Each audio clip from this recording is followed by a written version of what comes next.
Si Trillanes daw ay pakawala ng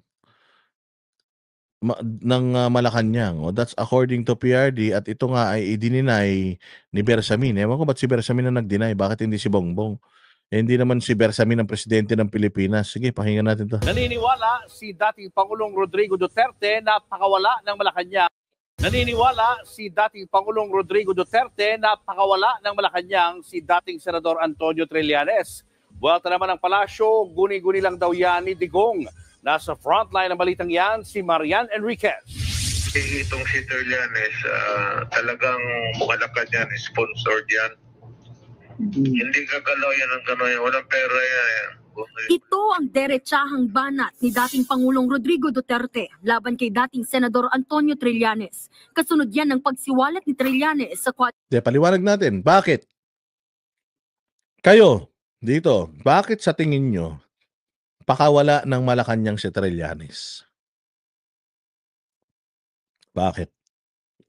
Ako kasi, para sa akin, nilagay nyo lang dyan para makita natin kung ano yung mga laman ng inyong mga puso tungkol dito. Si Trillanes, mga bossing, tinatwa na yan ng mga dilawan. Si Trillanes, yaang akusasyon niya, 8 years old na yan. Kampanya pa lang, ginamit na ng mga dilawan yan si Trillanes yung kanyang propaganda. Natalo sila. Hindi natuloy yung propaganda na yan. Hindi na natuloy yan. Nawala na yan. Yung mga amlak-amlak na yan, kung ano-ano mga sinisilip na kayamanan ni Digong. Okay? So ngayon, biglang-bigla, binabanatan yung mga Duterte, binabanatan si Inday Sara, binabanatan si PRD, kasi nga, hindi sila goods ni Romualdez ng Malacanang. Kasi nga, itong si Inday Sara, malakas na katunggali nila sa 2028. Napakalaki ng posibilidad na maging katunggali nila ito. Di ba? Ngayon, kung kailan binabanatan si Duterte, for the longest time, itong issue ni Trillanes sa pera-pera, bilyon-bilyon pera, kung ano-ano, wala na to. Namatay to noong 2016. Namatay itong issue na to. Ba't biglang lumabas ngayon? Kung kailan binabanatan ng administrasyon etong mga Duterte. Tapos sasabihin mo na ginagawa ni Trillanes yan dahil parang life's mission niya yung sirain ng mga Duterte. Naiintindihan natin na life's niya talaga yun. Life's mission niya ang palubugin ng mga Duterte dahil sa tampo niya na inaaya niya itong si PRD na maging vice president, maging presidente niya, vice president siya, tinanggihan siya. So simula noon, ginulpi niya na at ginawa niya na ng propaganda itong mga Duterte. Ngayon sa panahon ngayon, sino ba ang tumitira sa mga Duterte? Romualdez, Bongbong, Malacanang. Tapos ngayon i-deny nyo na si Trillanes hindi nyo pakawala. Kung hindi nyo pakawala si Trillanes, putangina, bakit nandiyan sa Congress? Sinabi na rin ng mga kapatid natin sa INC na meron silang ebidensya na si Trillanes ang nagpapatakbo. Yung information daw ng Quadcom, si Trillanes ang nagpapaikot-ikot. Na si Trillanes nasa isang kwarto daw diyan na nagbibigay ng advice sa mga congressman. Dininay ba nila yun? Did the congressman deny it? Si Trillanes, dininay niya ba yun? Hindi niya dininay yun. Because again, itong mga taga-INC, meron silang CCTV footage na nandoon talaga siya. So, pwede ninyong i-deny all you want, all you care, all you can, itong sinasabi ni Duterte. Pero, Bersamin, nakalimutan mo yata na si PRRD ay dating presidente. Si PRRD ay merong access hanggang ngayon sa intelligence community. Kaya hindi kayo makakalusot dito kay PRRD. Pwede nyong i-deny yan hanggang gusto nyo. Tingnan nyo, Paano i-deny ito ng Malacanang? Hallucinations lang ni Duterte yan. Hallucinations? Pwede mo namang i-deny ng, hindi totoo yan. Pinabubulaanan namin yung sinasabi ni President Duterte. Hindi po totoo yan. Pwede naman ganun di ba? Pero bakit kailangan mo mag-ad hominem? Bakit kailangan mong sabihin na hallucinations lang niya yan? Fentanyl ganito, ganyan. Ba't mo pa kailangan ganunin? The fact na dininay mo siya in that way, in that manner, ibig sabihin, totoo. Ibig sabihin, nasaktan kayo. Di ba? Pwede mo lang naman i-deny Hindi, dinideny po namin yun. Wala pong katotohanan yun. Finish. Pero yung wala pong katotohanan yun. Hallucinations lang yan. Di ba? So, ibig sabihin, ano kayo? Naramdaman nyo pucha, sino na naman ang nagsabi rito kay PRD nito na atin to si Trillanes? Di ba? Tingnan ninyo. Tingnan nyo. Biglang ano yan, biglang maglalaylo yan. Biglang hindi na nila gagamitin si Trillanes. Huling-huli na kayo Mantakin mo, quadcom hearing, extrajudicial killings, tapos biglang, tangina may amlak na naman. Mismong yung kaso nila Conchita Carpio, di ba, nilagay nga niya dyan si yung isang ombudsman na natanggal na rin sa pwesto. Kasi nga, hindi na push through etong kaso na to, gawa ng i-deny ng AMLAC na nagbigay sila ng information kay Trillanes at dito sa ombudsman. Wala ni isa man sa AMLAC ang umamin or umako nitong mga pinakikitang dokumento nito ni Trillanes. So alam mo na peke ito. Kaya nga nung nabisto na peke ito, namatay ito 2016 namatay na to, hindi na to nabuksan ulit 'Di ba? Kaya nga hindi na yan nabuksan ulit kasi nga umpisa pa lang namatay na hagad yan. Yung ombudsman na yon, napatalsik pa nga sa posisyon, tinanggalan pati ng pensyon. Dahil nakikipagkutsabahan dito kay Trillanes di umano para mag-destabilize, i-destabilize yung gobyerno ni Duterte noong nagsisimula pa lang. 'Di ba? Sino bang binabanatan ni Trillanes? Duterte. Kung sasabihin na, ano ba naman boss Dada? Ikaw na nagsabi 2016 pa yan.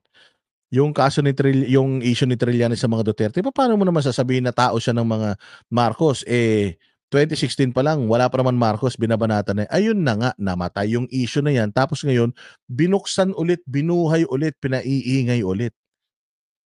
Nangyari yan ngayong administrasyon lang. Ang tagal naging senador niyan. Nung presidente si PRD, senador din yan. Ang daming mga, pwede niyang yung pera na yon, pwede niyang ilabas nung siya'y senador pa. Ginawa niya ba? Hindi. Kasi nga, alam niya, walang katotohanan yun. Tama, mali. Quadcom hearing na higit 2 bilyong piso umanong drug money ang pumasok sa iba't ibang bank account. Tinan mo 2 bilyong piso daw na drug money. Paano yun? Paano mo nalaman na drug money yun? Nakalagay ba doon sa na drug money? Ganon? Hindi naman specific yan Hindi specific. Yung mga perang pumapasok sa bangko. Halimbawa, ako may pumasok sa akin. Itong pera na to, pinagbenta ng itlog. Hindi naman ganun, di specific yun. Ang makikita mo sa mga bank statement is kung saang account nanggaling, papunta sa account na to. Ganon. Ngayon, kung halimbawa, sinasabi mo na drug lord or drug personality itong pinanggalingan ng account, nung account na pinanggalingan ng pera na pinasa sa account mo, o paano ka makakasiguro na nga siya, na drug lord nga siya, may kaso ba siya? Katulad yung sinasabi nyo, yung Chinese na dinidikit nyo kay PRD. Sabi kayo ng sabi na drug lord to, pero yung tao di naman nakukulong. Yung tao, wala namang kaso. Wala naman siyang kaso ng pagtutulak ng droga. Wala naman ebidensya sa kanya nagtutulak ng droga. Basta sinasabi lang dyan sa Quadcom na drug lord yun. Kaya nga sabi ni PRD, malaya pa siya ngayon? Naglalakad pa? Opo, papamat yung sinasabing drug lord? Kung naglalakad pa, huliin nyo na. Wala kayong ebidensya? Kasi hindi drug lord yan. Yun ang sinasabi ni PRD. Hindi drug lord yan, kaya wala kayong ebidensya kasi nga, hindi yan masamang tao katulad ninyo. accounts ng mga Duterte.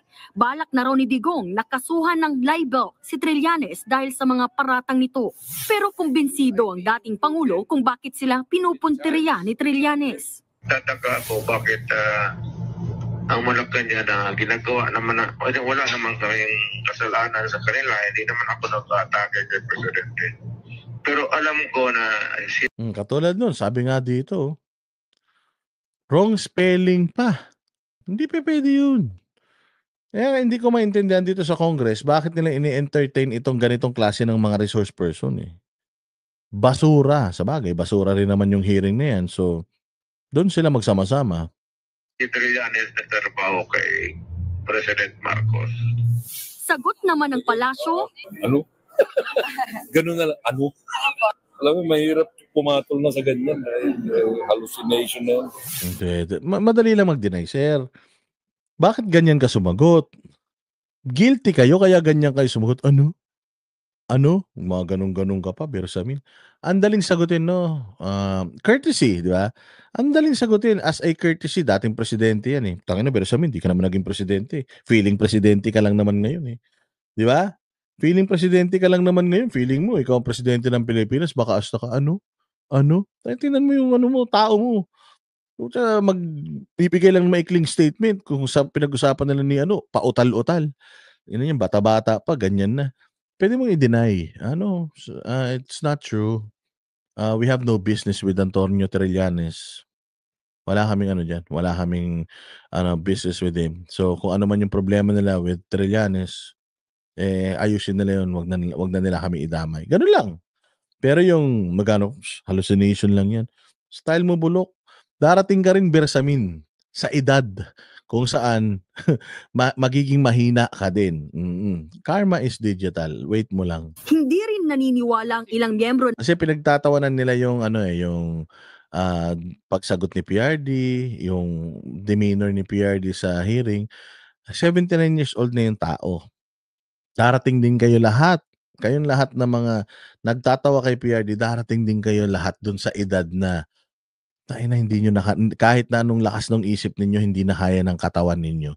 Kahit anong talino ninyo, hindi na ganun kabilis kayo magsalita at hindi na kayo ganun kalinaw magsalita. Darating din kayo dyan. At pagdating nyo dyan sa mga panahon na yan, kayo naman ang pagtatawanan ng mas bata sa inyo. ng Quad Committee na may ugnayan si Trillanes sa Malacanang. Kahit noon pa man daw ay kritiko na ni Duterte si Trillanes. He's been deep with his own investigation since the Senate pa. I doubt if he's an attack dog or what, or an attack dog of Malacanang. Oh, ba't ikaw sumasagot? Congressman, tawag dyan, sino ba congressman yan? Congressman yan dyan sa La Union. Ba't ikaw ang sumasagot? Hindi ka naman taga Malacanang. So, ibig sabihin, may kontak ka sa Malacanang. Di ba? I mean, you can always, I cannot comment on that because first off, I am a congressman and I do not work for Malacanang. I'm not affiliated with Malacanang. So, kung sa sinabi ni PRD, then it's up to Malacanang whether they will deny it or not. Ganun lang yun eh. Pero yung, I don't think he's an attack dog of Malacanang. The fact na pinagtatanggol nyo si Trillanes at sinasabi nyo na, hindi yan si Trillanes sa attack dog ng Malacanang. The fact na ginagawa niyo yun, it means, sapul na naman kayo kay PRD. It means nadali na naman kayo ni PRD. Checkmate na naman kayo ni PRRD. Tama, mali. Mantakin mo, ikaw congressman, di ka naman taga Malacanang, tapos pinagtatanggol mo yung Malacanang. Kung equal body kayo ng executive, tapos pinagtatanggol nyo yung Malacanang. Kung tinanong kayo, ano masasabi mo na si Trillanes daw attack dog ng Malacanang? I don't know about that kasi I'm not from Malacanang. So it's better that you ask those people in Malacanang. Ganun lang ang sagot. Pero yung, no, I don't think, si Trillanes matagal na yan. Di ba? Yun ang sinasabi ko kanina, matagal naman na yan kalaban ng mga Duterte. So, I don't think na ng Malacanang yan. Na tao ng Malacanang yan, blah, blah, blah. Wala na, huli na kayo.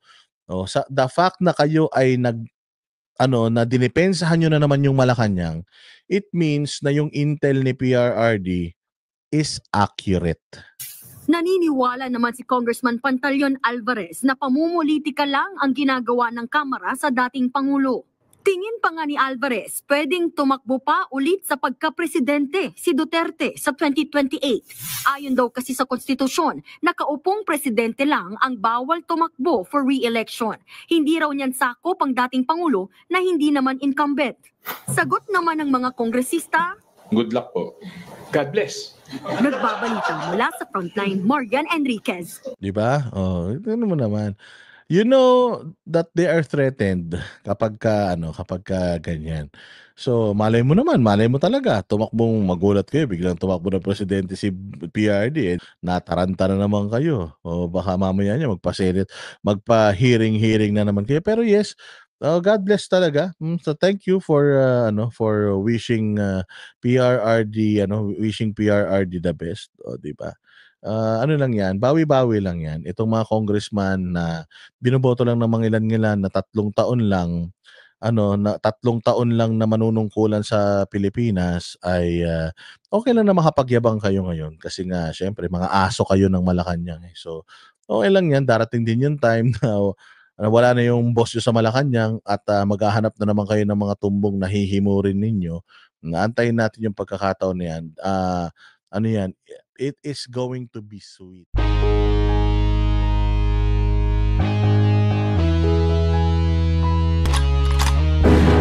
Yan ang Banateros, walang inuurungan. Pag tama palakpakan, pag mali ay babanatan. Yan ang Banateros, boses ng ordinaryong Pilipino. Banateros ay walang makakaawan. Walang inuurungan, Banateros ay tinutulungan. Mga ordinaryong Pilipino, bawat mali tinututukan. Handang ituwid mga baliko, kasagutan sa tanong matino.